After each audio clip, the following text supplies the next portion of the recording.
Hey y'all, happy new year again. If I haven't told you before, I am so glad to have you all. Just wanted to make sure my mic was going there. And it's going to be an exciting time.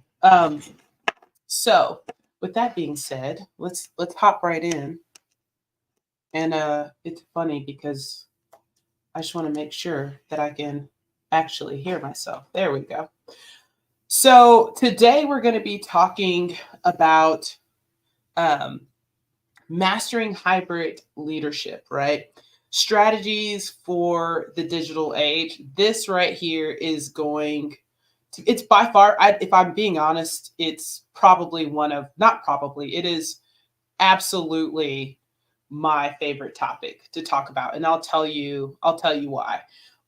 Because work has changed, right? Like, if we can all just not pretend for a moment that it hasn't, like, remember the world pre-COVID, right?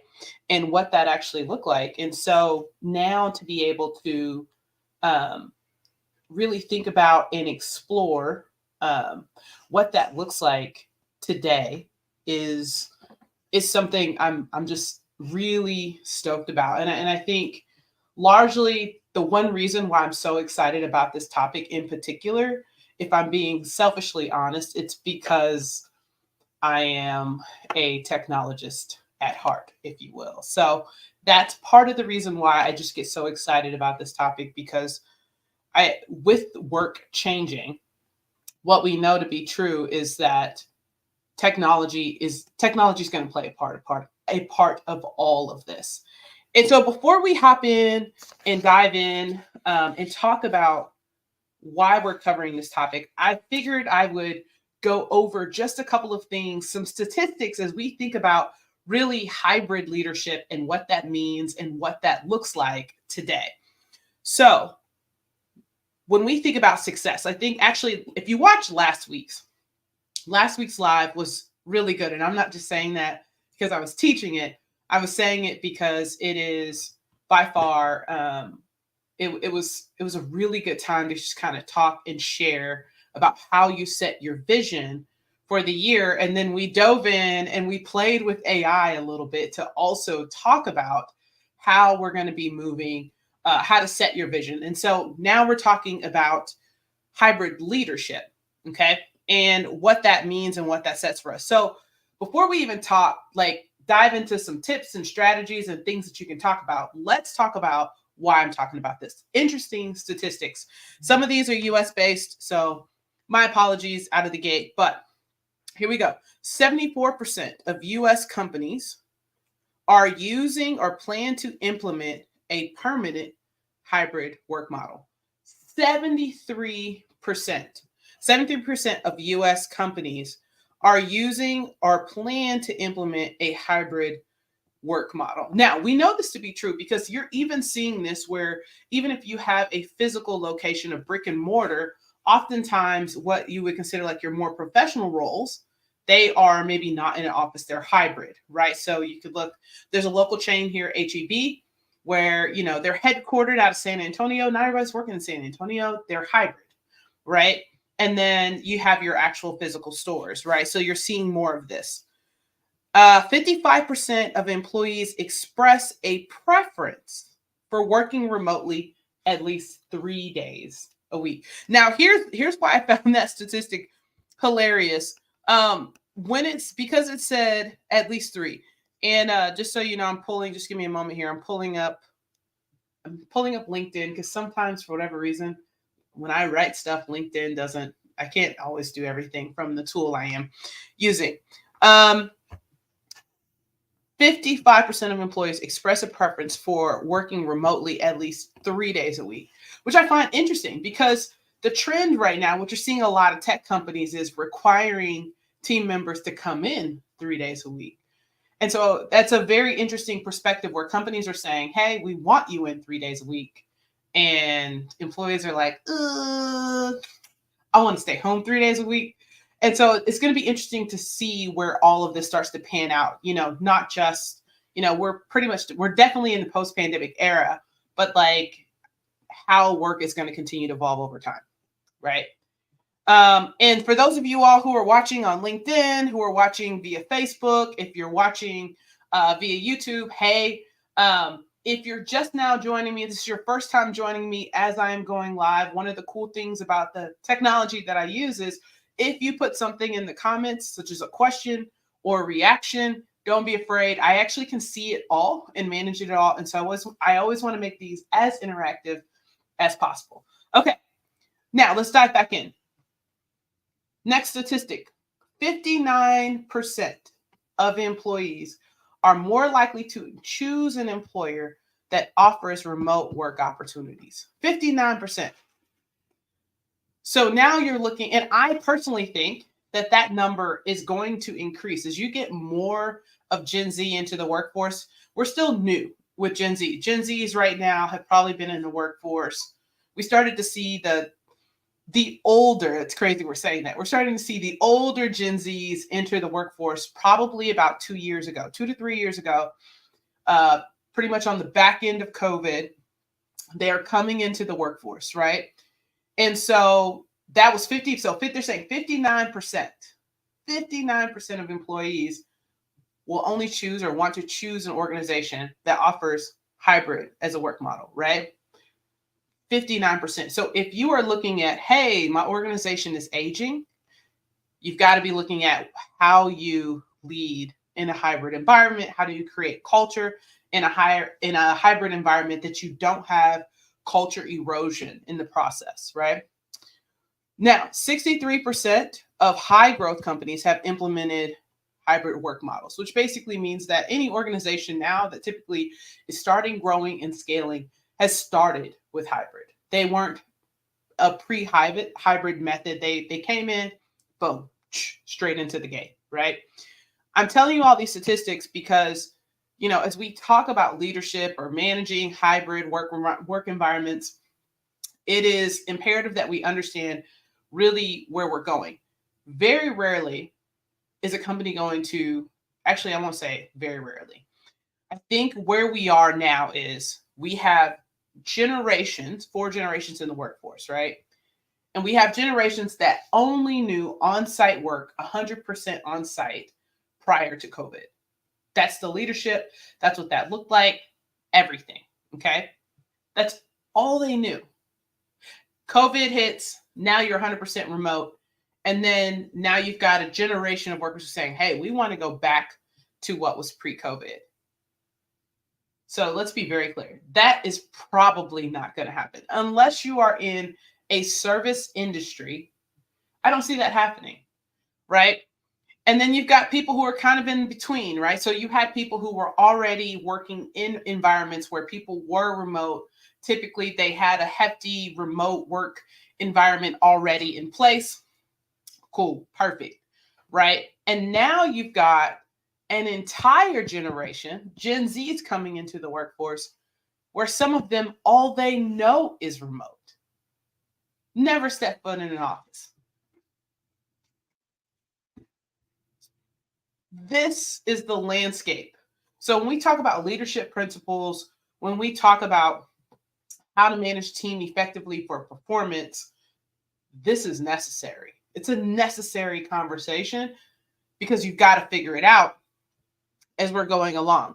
So just think about that. Now here we're going to add another layer because, I like to focus really on leadership, but also just as we're thinking about other things, right?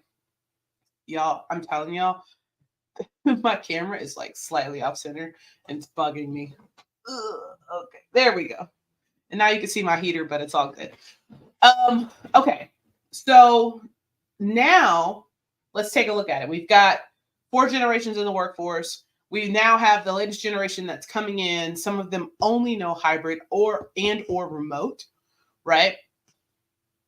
And we now have to where you're looking at millennials, right? I'm considered an older millennial. So I know both worlds, right?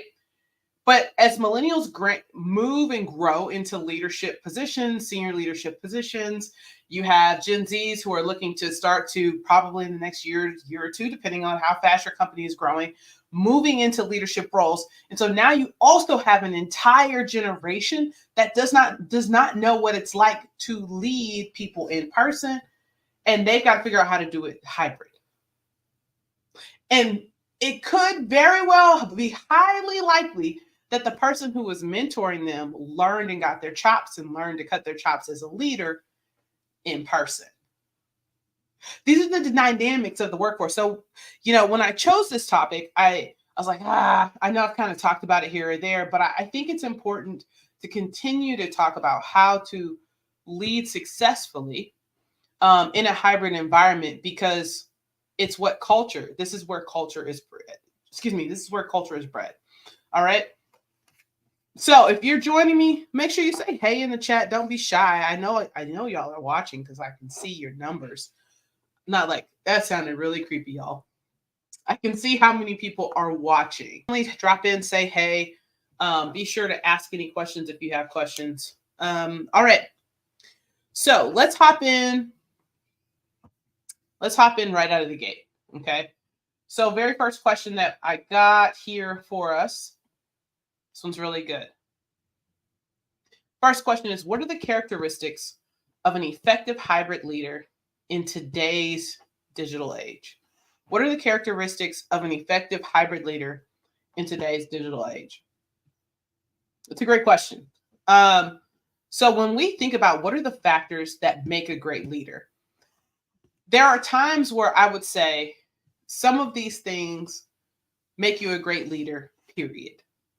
And then I would go on and venture to say that some of these things are a little bit more important as you are leading in what we'll consider like the digital age in hybrid.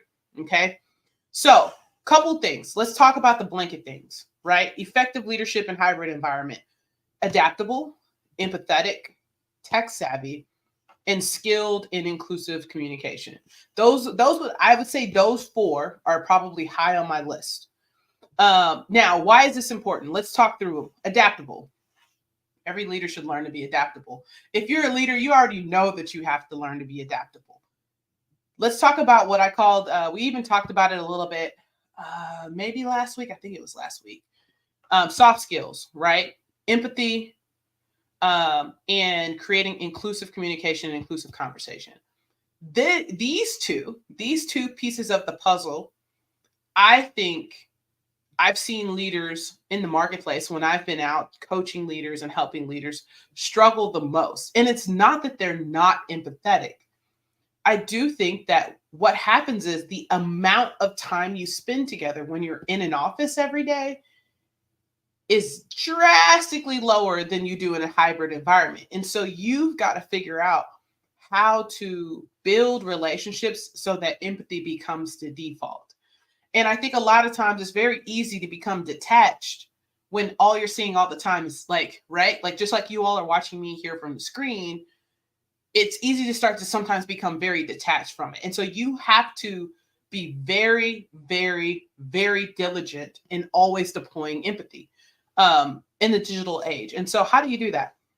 One of the things that I think really helps me is regularly checking in. I call them drive-bys, right? Because I'll give you a great example of how, if you're not careful, how easy this is. I'm a Dallas Cowboys fan.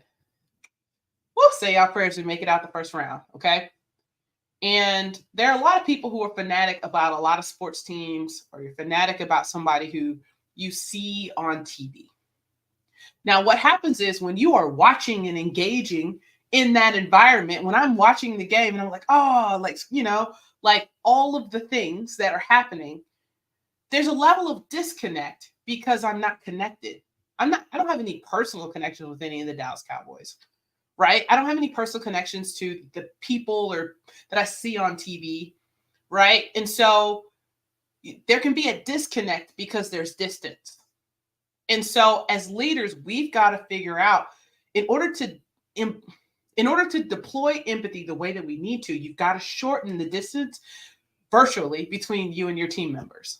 And you do that by figuring out how to get to know them and having great, meaningful conversations outside of the context of work.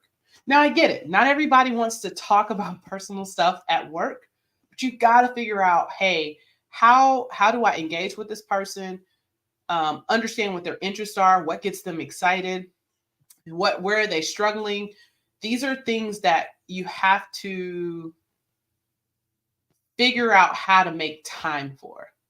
And it's funny, I was speaking with a client um, today, and we were talking about, the struggle is there's more pressure that's been put in the system for whatever reason.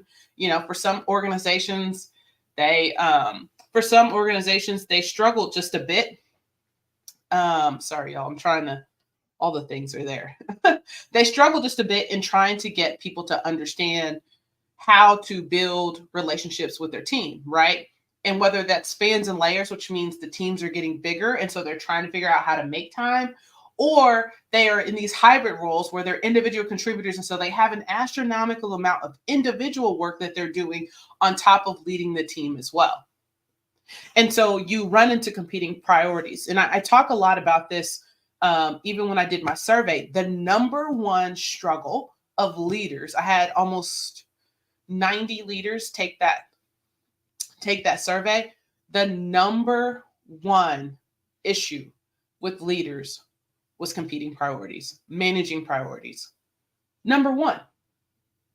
And so this is where you have to make it a priority to connect. Block time out of your day every day to make connections with your team members. This is going to help you understand how to, it just makes empathy easier, is what I'll say. The other piece of that puzzle talked about inclusive communication, and I'm going to go on because we'll go on to the next question here.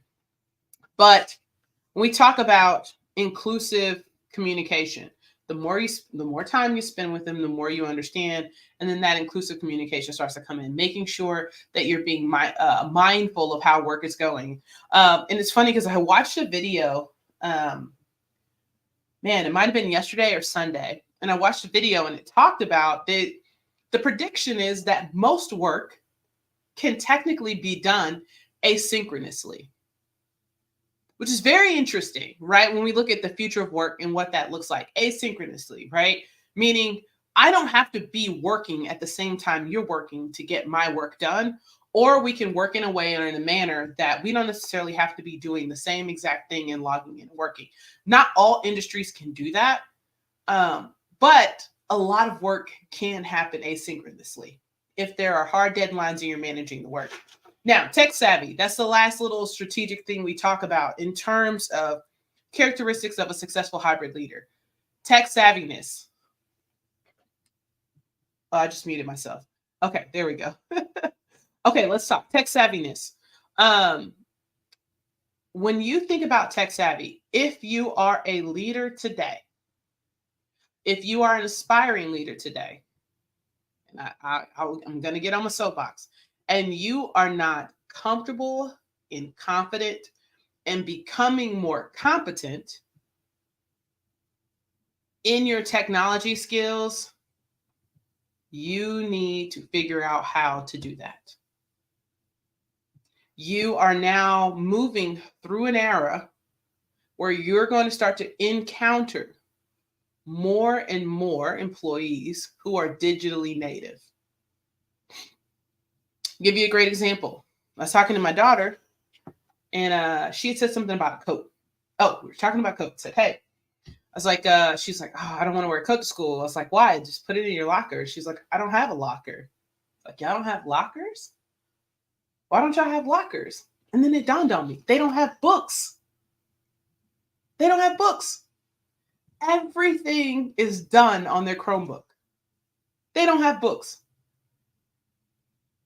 This kid can spin up a Google Doc deck that looks impeccable compared to some of the stuff I've seen in the professional world, and has been able to do that. As leaders, you cannot be afraid of technology. You've got to spend the time, because here's the other thing. Once you learn how to leverage it, you become more efficient and proficient. And you're not spending time doing manual things. I have a rule. I don't always follow my rule. I'm just going to be transparent. I'm working on it. But if I do something more than 3 times, it should be a system and I should be figuring out how I can automate it. I should be figuring out. The only way, the reason why you're also going to need to be tech savvy as leaders in the digital age is because you need to understand your workers' work, your employees' work. What work are they doing that is not utilizing their actual intellect, And the only way you can do that is because you got to be aware of what technology is out there. Not to mention, those of you all who've been watching the show, you know I'm a huge fan of AI. It is what it is. Learn it. Learn it, learn it, learn it. I can't stress that enough. Y'all are quiet today. So let me know in the chat where you're watching from. If you have any questions, I love to answer questions live.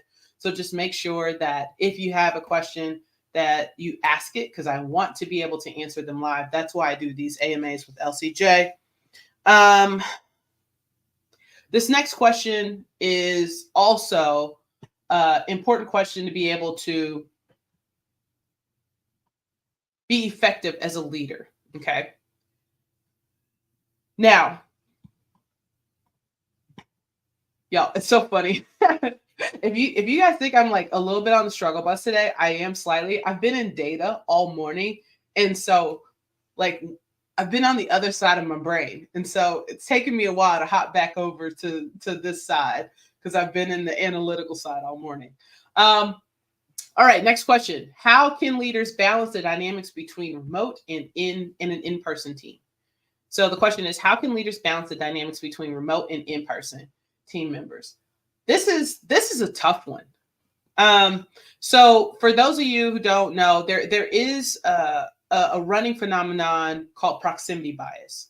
Okay, and so proximity bias is it's exactly what it says, right? Whoever I have the closest proximity to is likely who I will have an affinity towards. Okay, now when you're looking at how leaders balance the dynamics between remote or in person, proximity bias starts to really be this little cusp of things of how you're trying to figure that out. Now, I go back and forth between what I would say like my personal preferences with it, because I can tend to be, I like to be in person as well. I would say, oh, Jessica, I saw your question. I'll make sure I answer that. When you're in person, some people take the philosophy of all in room or all on Zoom. Now, the only reason why I struggle with this all in room or all on Zoom is because those who want to go into the office who work end up being on Zoom calls all day. So you go into the office to sit and be on the computer all day, which means you could do that from the house. Like, yeah, I could have did this from the crib. I could have saved this outfit for a night I was going out, right? Like, so that all in room or all on Zoom, that is the methodology or a mindset that some people have. I'm kind of 50-50. I think what I learned to adopt was if my team, I did start going in more regularly. Those who wanted to have one-on-ones, we had them in person. It does give you a chance to connect, but make sure that as a leader, you are not if you find yourself leaning more towards the person who's closest to you, that proximity bias doesn't start to creep in. Because what ends up happening is if I can just be like, oh, hey, Jim, me and Jim are in the office, right? Jim may be like me. I have a 3-year-old. He's not home all the time during the day. But let's just say it's summertime, kids are out. I'm definitely going into the office, and me and Jim are in the same boat. Jim is on my team, and Mary's on my team, and all 3 of us are we're in the office regularly. We'll just say regularly, right? Maybe 2 days, maybe 3 days a week, but our paths are crossing. And now I've got, we'll say Monica over here, and Monica is working remote, and she's staying working remote. And what ends up happening is I'm seeing Jim and Mary all the time. And so I'm engaging with Jim and Mary. We may go to lunch. We start to, I have an idea, I have a question, something I want to bounce off of. I'm going to bounce it off of Jim. And then the next week there's something else. I'm going to bounce it off Mary. And then I'm not fostering the relationship with Monica. That's where proximity bias comes, because sometimes it doesn't happen on purpose. It just happens. Right? And so this is where you have to be diligent as a leader. I feel like I said I have to. I got to work on another verb for have to. I'm trying to get on my nerves with that. As a leader, understanding how you carve out time to connect with all of your team members equally. Um, and that could be, hey, like once a month, you just do a team gathering. I've talked about before, like finding ways to connect at the start of a team call, every team call, get to know yous, quick little icebreakers, 2-word check-ins, 3-word check-ins, digital drive-bys, or what I like to call it, where you just drop in and ping them and say, hey, how's it going? You've got to be mindful of proximity bias. That is one of the biggest things that can come into play. Now, why this becomes even more important as leaders is what the data is showing. In 2020, especially in the tech industry, 2020, 2021, post the murder of George Floyd, what happens is you see an influx, right? So a lot of companies are getting more serious about their D&I or DEI initiatives, right? And they're becoming, and so the workforce is growing. Y'all, I keep freaking out because I see the light at the bottom of this microphone turn red, and I freak out and think that that it's that it's off, but it's not. Okay, so what happens is now you've expanded your workforce. You have more people who are remote, and the data shows that women, particularly, and those in the BIPOC community, Black, Indigenous, people of color, prefer not to come into the office because you're cutting down on the amount of microaggressions that you're experiencing.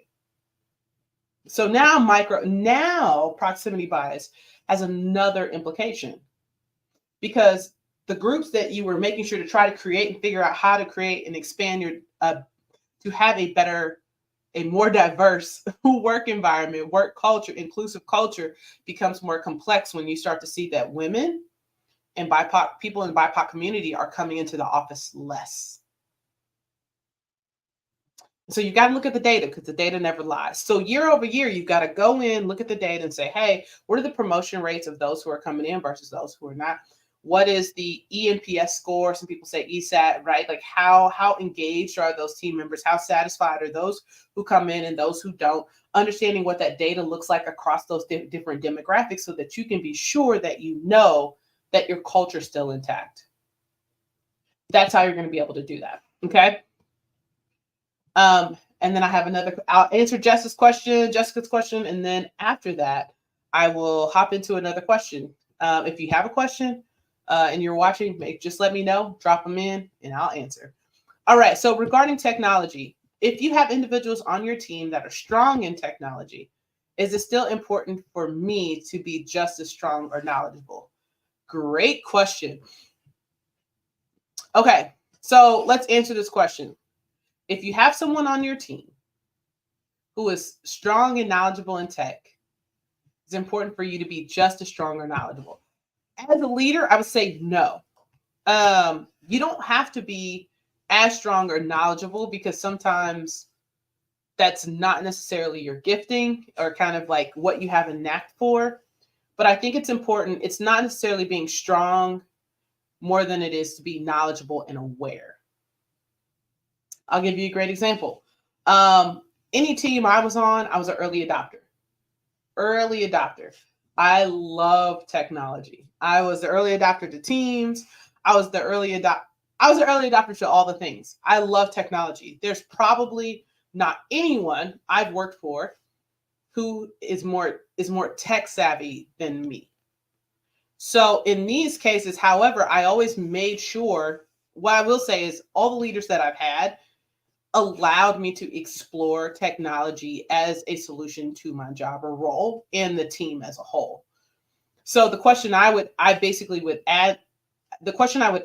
you, Jessica, as a leader is how are you leveraging that individual who is strong in technology, right?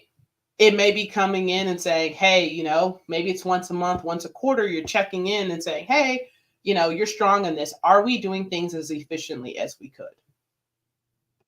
But if you have a team that has no technically sound people, that probably makes me more nervous than if you're not as knowledgeable as the person on your team, because you at least have somebody who knows and understands technology to an extent.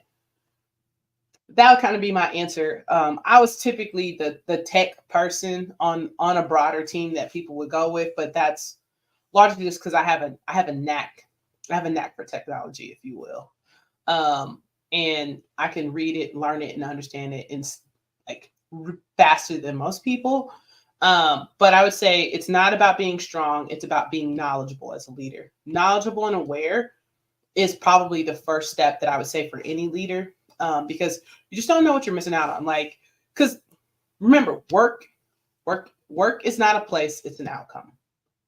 Work is what you're producing. It's the thing that we're offering up, and so your job as a leader is to figure out not how to just get more, like squeeze the blood from the turnip, but how are we doing more meaningful work for greater impact. Notice I didn't say doing more doing more meaningful work for greater impact. And technology is one of the ways that you can do that. That would be my spiel with that. Great question. All right. If there are no other questions, I'm gonna keep it rolling. All right. Let's see. Now this question's gonna be a good one. It's how can leaders how can leaders measure and ensure productivity without micromanaging in a hybrid environment? How can leaders measure and ensure productivity without micromanaging in a hybrid environment? Oh, this one is fun. And so before I talk about that, before I talk and answer that question, there's a couple of things, just a quick little, I'll say quick little commercial break, if you will. There's two things that are happening. Number one, I am going to be doing a webinar on Friday, and I'm going to drop the link into the chat. I'm going to be doing a webinar on Friday. I'll start to share a little bit more about it. But this webinar is on what I'm going to be calling the leadership advantage. Now, this webinar is going to be covering, what we're going to be talking about is really diving in to a couple of tips and tricks and strategies really around the top 3 things that leaders stated that they struggled with when I did the survey last year, right? So I did, well, I guess towards the end of last year, right? So it's like, hey, what were these top 3 things? I talked about managing priorities. That's one. And so we're going to be covering how you're able to do that. And so I'm excited to be offering this. I'm going to be doing this for probably a limited time, but definitely Friday for sure. Going to hop in. So I'm dropping that link. The second thing that I wanted to share with you all is I'm doing what we're calling leadership momentum calls. They're free, they're 30 minutes. And in this time, we'll really just talk about what hurdles you see yourself having as a leader and what are some potential tips and tricks and things that are going on. So I dropped the link in, the very first link, once again, that's the Leadership Advantage, it's a free webinar. And then if you want to just be like, hey, maybe I want to talk to Toya, potentially work with Toya, I just want to understand maybe what are my opportunities. I'm offering free 30-minute, what I call discovery calls or leadership momentum calls. And we'll just hop on a call and chat and talk through some of the struggles that you have. So those are going to be limited. I'm telling you now, especially those discovery calls. So make sure you hop in and get a seat. Free 30 minutes. Don't waste time. Hop in and do those because I'll be shutting those down here shortly within the month. All right. So now let's go back to the question that we talked about, which was how can leaders measure and ensure productivity without micromanaging? That's the question we're answering. So one of the biggest pieces of the puzzle is we talked about work as an outcome, right? And so as a leader, what I would ask you is, do you understand what the outcomes you're responsible for? Right? What are your goals as a team? We talked about vision setting last week, right? If you don't understand what the goals are, what is the core work that your team is responsible for, you're going to micromanage. right? We talked about most work being working asynchronously as well, right? That's really kind of where I believe the future of work is going. But in order not to micromanage, you've got to know what are the outcomes. In order to say, hey, if Mark is successful at his job or Jenny is successful at her job, what are the outcomes that I'm looking for?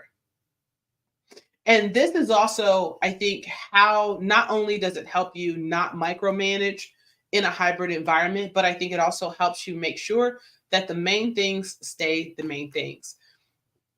If you're not understanding what the outcomes are, you don't have good checks and balances. And we talked about last week KPIs, right? If you don't have key performance indicators, if you don't have a way to measure success for your team and individually for your team members, then micromanaging can come into play.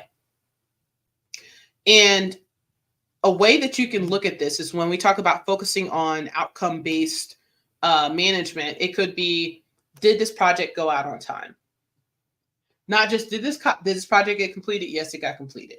All right. To what extent did the project get completed? Did it get completed on time? Were there errors? Were stakeholders happy? How the work got done is another good way to look at how you're looking and measuring. And so, as leaders, I think, one of the funniest things was, I used to get in trouble for this. Let me give you a good example. I was like, how can I explain to you all like this phenomenon that you really don't have to micromanage as a leader? I'll give you a great example. So I loved math. I was really good at math in school. And one of my most annoying pet peeves with teachers was this. I would get a math test. I'd do the math test. As leaders, and I would do the math test, right? Get the math test, sit down, start working on the math test. Write it, answers, boop, turn it in, right? Crush it. Crush the test. And I'd be like, yo, but I get points taken off. And I asked the teacher, why did I get points taken off? You know what she said? You didn't show your work. I'd be like, bruh, it's right. Did I get this right? Yes. And so as leaders, you've got to understand that sometimes if it's not toxic or breaking codes of conduct and ethics violations, you don't always have to know how the sausage is made. Just get it done. And so I think that becomes important. Unless those how behaviors are unacceptable, culture-wise, stakeholder-wise, it becomes problematic, and now you're having to manage how behaviors, especially with outside stakeholders. Just being honest, doesn't matter.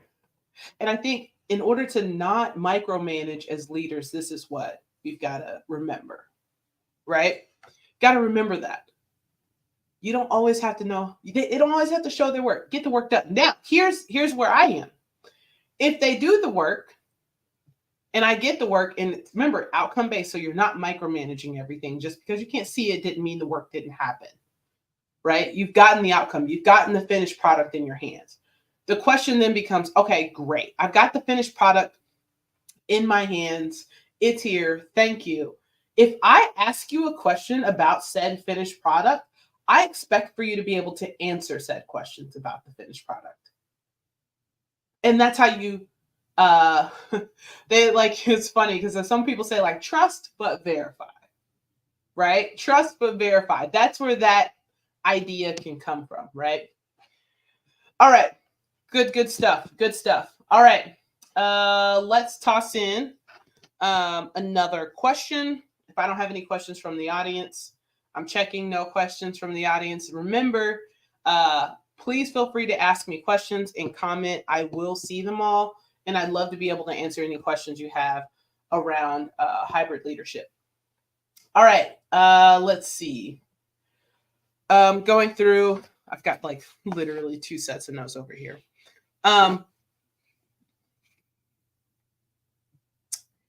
I would say, I'm going to end with that question.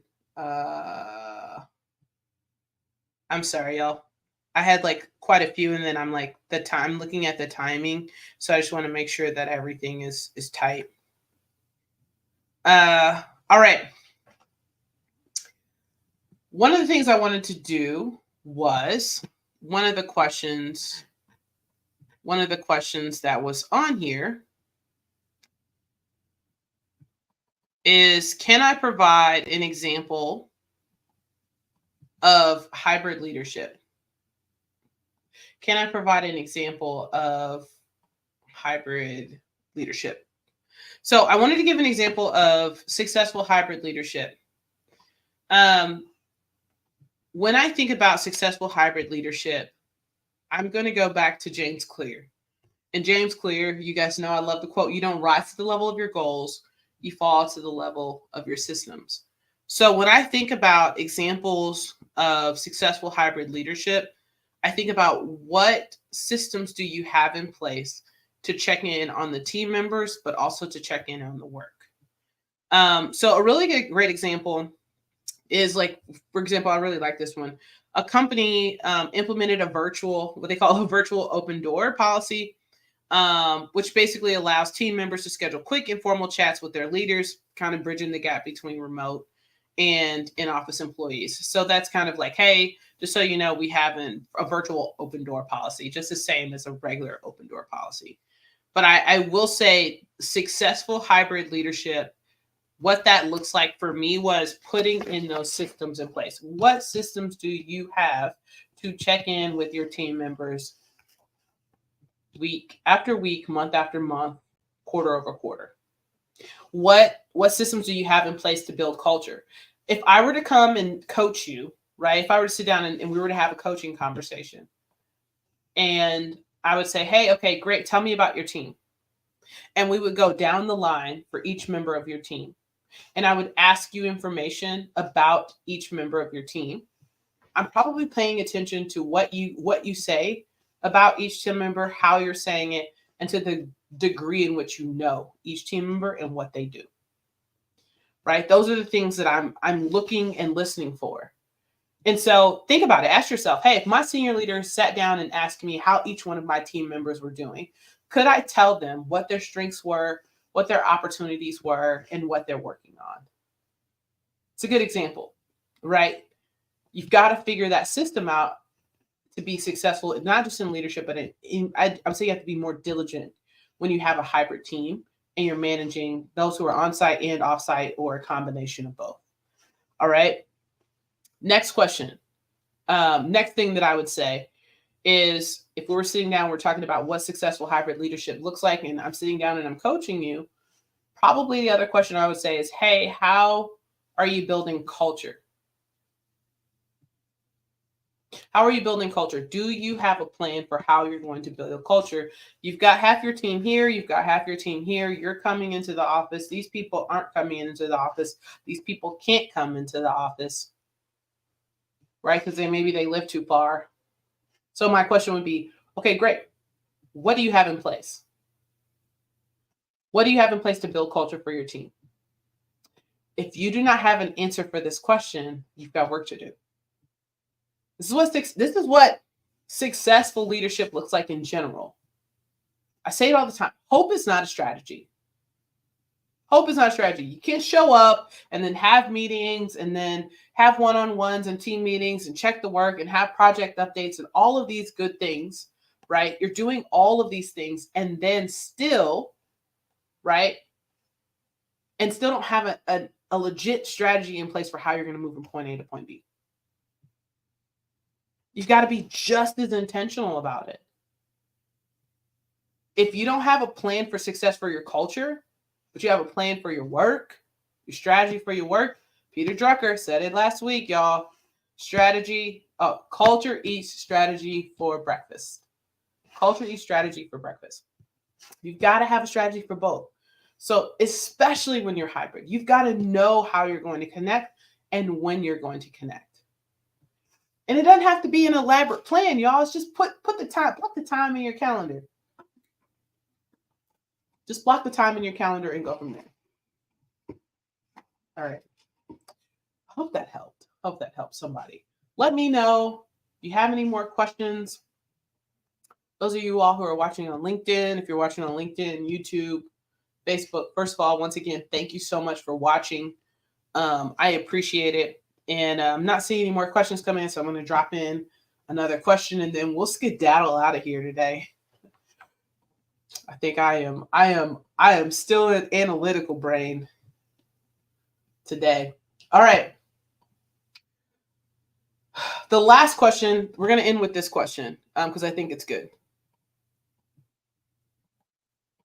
Very, very good. I would say I'm excited about answering this question specifically as my last question because there are parts of it that I really want to drill home as far as what successful leadership looks like in a hybrid environment. All right. Hybrid leadership in a digital environment. All right, here we go. What future trends do I foresee in hybrid leadership? What future trends do I see in hybrid leadership? Okay. So some of the future trends that I see, I think that there's a couple. I think there's going to be wellness, AI, and work experience. Okay, and I'm going to talk about each one of those. I'll say people experiences. So number one, wellness. What you found, what I don't know about you all, you can raise your digital hands or not, but how many of you all found yourself when COVID hit, you got busier? You did more work. And the data shows that what happened was in COVID, people were more productive because one, you're not wasting an hour commuting. You know, people were locked in, even with the kids running around in the background. For the most part, people were showing that the organizations were more productive when people came home. All right. And now we're kind of in this hybrid environment and now we're back. But I think where people are going to struggle a bit with why I think wellness is going to be, or why I think wellness should be a trend, a growing trend in hybrid in the future of work, is because the lines are so blurred now, right? It used to be that work happened at the place, you did the place, and then it was the outcome, and then you went home. And so now in hybrid, even though people have preferences for hybrid, it can bleed, right? And so you're looking at what they call work-life integration, not necessarily balance. That term balance is becoming, I'd say, more of an old school term, but what does work-life integration look like for the future? And how does wellness fit into this? I am still, to this day, one of the greatest things that I did for my wellness as a leader managing a hybrid team was I scheduled my lunch. And I protected that scheduled lunch like nobody's business. Okay. Nobody's business. I still, to this day, you can go to my work calendar. I am blocked from 12 to 1. And what this does is it forces me to get away, eat my lunch, decompress. Sometimes in that hour, I can eat lunch and I may even take me a 25-minute power nap on that right there on that beanbag, right?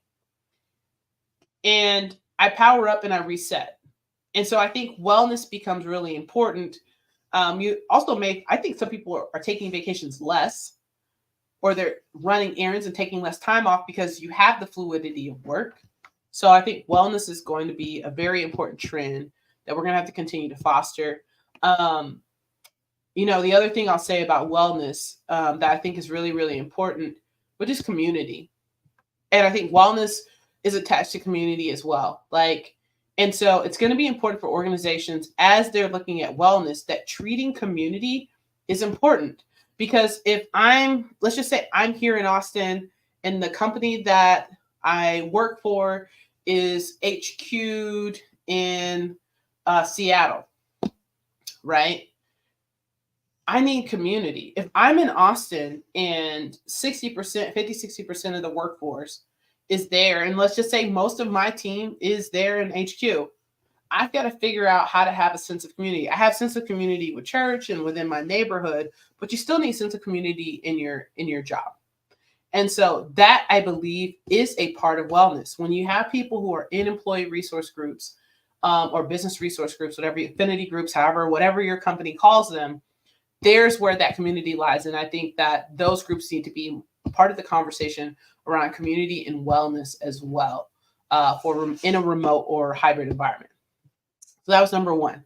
Number two, we talk about more AI driven tools. I talked about it at nauseum. AI is coming. I think we're going to start to see more of that happening. Where what are the tools? What are the tasks that are being done by people that could be done by AI? I do not believe, I said this before, I do not believe AI is coming for your job. I think the person who knows how to do AI is coming for your job. Person who knows how to use AI and leverage AI is probably the person eventually that could take your job. So I think AI is going to be a growing, AI enabled tools. It's going to be a bigger piece of that puzzle. If you look at what Microsoft did with Copilot, I think that's a really good example of where I think like the future is going. I think some people are freaking out and thinking it's going like super fast, and like tomorrow there are going to be bots taking over. I don't think that's going to be the case tomorrow, but I will say that if you look at what Microsoft maybe has done with Copilot, how a lot of people are leveraging ChatGPT to really help with the work, I think that's where we're going to start to see it. You're going to see more proficiency, which I think can also help with wellness because people aren't doing mindless tasks. And then a shift towards personalized work experiences that cater to individual employee needs. This is the last trend that I think that is going to happen, and I think I have mixed feelings. I do think having better work experiences is going to matter. People experiences, right? And I'm trying to think about how I'm going to say this and not sound quite as controversial, but I think it's going to be controversial regardless. When we look at the Office of DEI, right, particularly in the United States, in the US, DEI has become a dirty word, largely because it's been politicized, right? And I don't see that going away, especially as we are gearing towards another presidential election. And so, because of that, I think the conversation should be more catered towards people experiences or personalized work experiences, because if you're personalizing the work experiences, DEI kind of comes along with that, right? Because my experience as a Black woman is different than a white woman in a corporate environment, that's different than a Black male, that may be different than a white male versus a white woman, right? So I think when you start to understand how to personalize work experience, leveraging technology, right? So if somebody's not doing all of this, then I think that we can even move towards some more DEI initiatives without it being so hot topic, right? In a perfect world, we would say, hey, everybody just needs to get over it, right? DEI is here. Like, what's the thing? And my mindset is, what's the greatest outcome? What's going to do the greatest good for the team member, right? And so I don't think DEI initiatives are going away, but what I will say is I do think personalized work experiences are going to help amplify the work of DEI, because you're building in solutions that are specific to that person and can help that person move forward. It's not always a one size fits all. I think that there may be an 80-20 rule. 80% of it may be the same, but then that extra 20% that becomes more personalized, I think it's going to be the piece of the puzzle that really helps catapult engagement, catapult satisfaction, which are two very different things, by the way. Employee engagement, employee satisfaction, and go from there. All right. So we're at time. We're done. But I just want to talk just really quick, just to wrap everything up in a nice, neat bow about what we talked about today. And so when we talk about hybrid leadership, we have to remember that we are now entering a new era of work, the next industrial revolution, and how we've done things has to shift. We have to be agile. We have to adapt. We have to understand technology. We have to be empathetic and really moving towards what I would say is the next tier of leadership. And so as that, get creative, schedule time, be intentional with how you're connecting with your team members, be intentional in how you're looking to understand what their outcomes are, what their goals are, and connecting with them on those as well. And then last but not least, making sure that you're taking care of your team members, making sure they're having lunches, taking walks, taking time off, connecting with employee resource groups to have a sense of community, and then leveraging up on that technology, knowing AI, and going from there. So that's all I have for today. I look forward to chatting with you all next week. I want to see. I'm going to see if I can get a little sneak peek, maybe, of what we're going to be looking at next week. Yes. So next week, for those of you all, Monday is MLK Day. So I'll probably be looking at some principles around visionary leadership and perseverance, really learning from some of the things that MLK has done, and using that as a catapult for our conversations next week. All right. With that being said, don't forget, I dropped it in the chat. Register for the webinar. It's going to be great. Leadership Advantage for 2024, as well as if you want to hop in and do a discovery call. But I am so excited. Glad you're here. As always, make sure that we are leading with passion, and inspiring our team members to be their best selves. And I will see y'all next week. Bye.